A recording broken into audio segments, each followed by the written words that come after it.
relógio marcava 15 horas quando o céu escureceu e as luzes da região metropolitana de São Paulo acenderam. Muitos disseram que o dia virou noite.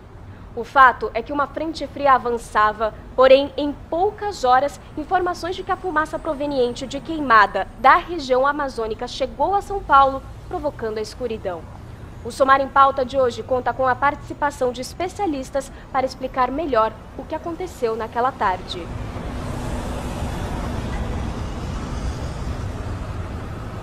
O Brasil bate um novo recorde em 2019. O número de focos de queimadas passa de 70 mil pontos, representando um aumento de 82% em comparação com o mesmo período do ano passado.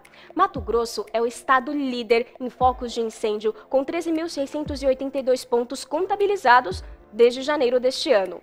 Alberto Setzer, pesquisador do programa Queimadas do INPE, explicou que durante o inverno, que é a época mais seca do ano, é comum a presença de nuvens de fumaça cobrindo milhões de quilômetros quadrados. No dia 9 de agosto, a nuvem gigante de fumaça já havia sido indicada pelo programa Queimadas do INPE, mostrando as concentrações de aerossóis medidas pelo sensor MODIS do satélite Aqua.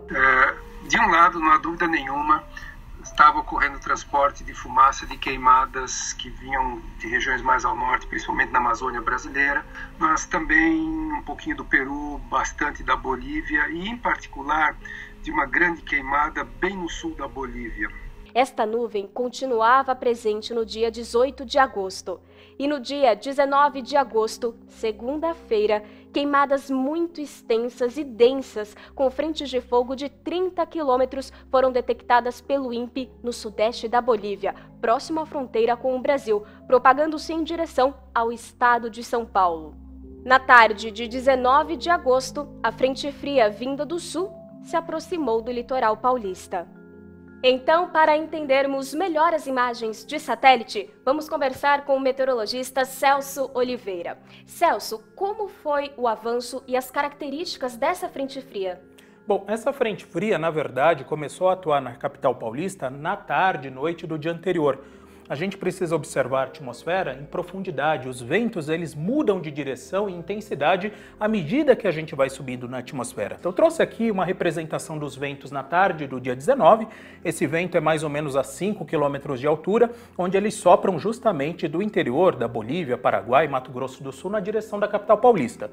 Temos ventos também a 2 km de altura, que sopram do Paraguai, Bolívia, Mato Grosso do Sul na direção da capital paulista, e mais do que isso, ventos a mais de 10 quilômetros de altitude, que aí sim vêm do Amazonas, Acre, Peru, Bolívia, Rondônia, avançam pelo Paraguai e Mato Grosso do Sul até a direção de São Paulo. Então os ventos em altitude, eles sopravam do interior do país. E somente em superfície, essa é uma representação da frente fria, os ventos na direção do quadrante sul, aí sim, os ventos em superfície geravam uma rajada vinda do quadrante sul. Por fim, mostro imagens de satélite da tarde do dia 19, onde o que chama mais atenção é muita nebulosidade em toda a faixa leste de São Paulo. São Paulo, capital paulista, está mais ou menos nesse ponto. E o que a gente observa são alguns pontos escuros que estão associados à formação da nuvem cumulonimbus, que é de grande profundidade e associada à tempestade. Durante a passagem de uma frente fria, é comum a formação de diversos tipos de nuvens. Entre muitas nuvens, tivemos a presença da cumulonimbus. São bastante convectivas e crescem em média até 12 km de altitude. Estratocúmulos são nuvens cinzentas e baixas e se formam em locais onde a umidade é moderada e a temperatura é relativamente baixa. Nimbus stratus é uma nuvem baixa de até 3 km de altitude. A espessura desta camada é, em toda a sua extensão, suficiente para esconder completamente o Sol. Conversamos também com o meteorologista Daniel Zacarias, especializado em poluição do ar.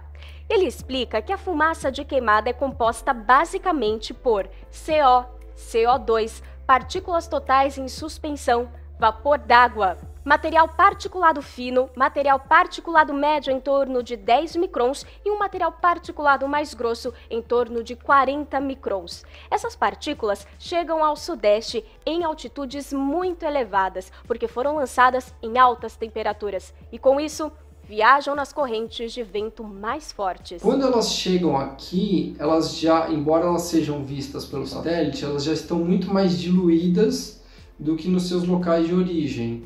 Então, forma-se uma camada muito fina de fumaça e também não é capaz de gerar interação com as pessoas, porque ela está numa camada atmosférica muito alta. Os dados da CETESB não mostraram, para todo o estado de São Paulo, nenhum aumento significativo de material particulado na baixa atmosfera, que é onde a gente respira. É pouco provável que a gente tenha tido uma efetiva interação entre esse material particulado e a radiação que causou a escuridão em São Paulo nos últimos dias.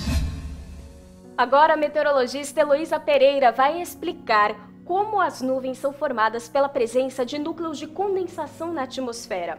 Elo, esses núcleos podem ser partículas de queimadas, poluição, sais marinhos? Isso mesmo, Lívia.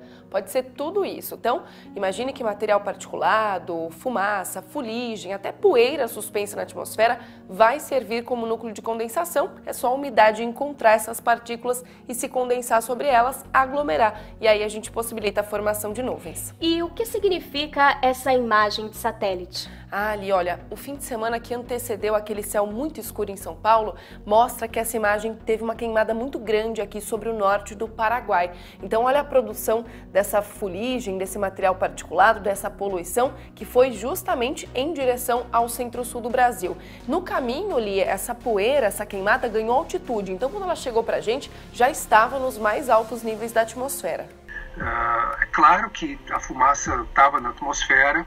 Se você for analisar as chuvas que caíram, eu tenho certeza que serão encontrados indicadores, vestígios de elementos químicos que são característicos de queimadas. Então, as duas coisas aconteceram. Nós tínhamos a fumaça e tivemos uma escuridão que foi causada pela frente, pelas nuvens dela. Alberto Setzer, do INPE, disse que estas nuvens gigantes de fumaça não são raras e também ocorreram em 2017, outro ano que foi anomalamente seco na Amazônia. E o fenômeno da chuva escura em São Paulo, devido à contaminação da atmosfera pela fumaça das queimadas, também já foi registrado em situações anteriores, como mostra a matéria do dia 21 de agosto de 2010. Conversamos com os especialistas de forma imparcial, longe de qualquer vínculo político, a fim de explicar os diversos fatores que fizeram com que o céu ficasse escuro durante a tarde do dia 19 de agosto em São Paulo.